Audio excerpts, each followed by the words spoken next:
যারা নারীরা সাধারণত পেছনে যখন কাজ করে তাদেরকে কিন্তু খুব একটা ওইভাবে চোখে পড়ে না। এখানে এই গ্রিন সম্পূর্ণ বাংলাদেশ তারা পেছনের নারীকে সামনে নিয়ে আসার জন্য যে উদ্যোগ গ্রহণ করেছে, টিভি প্রডিউসারকে তারা মনোনীত করেছে এবং পুরস্কৃত করার যে উদ্যোগটা নিয়েছে খুব ভীষণভাবে এটা প্রশংসনীয়। কারণ আমরা তো পেছনে থেকে কাজ করি।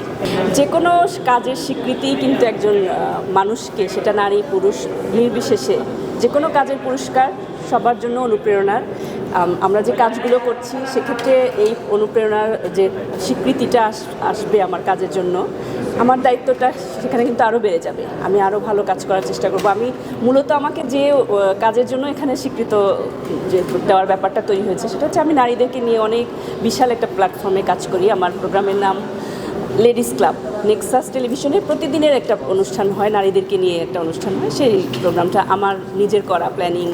আমাকে নেক্সাস টেলিভিশনকে জন্য আমি ধন্যবাদ দিতে চাইবো, কারণ তারা আমাকে স্বাধীনভাবে এই কাজটি করার সুযোগ দিয়েছে। বিশাল একটা প্ল্যাটফর্মে নারীদের কাজ করার কারণেই আমি তাদের কাছাকাছি আসার সুযোগ পেয়েছি।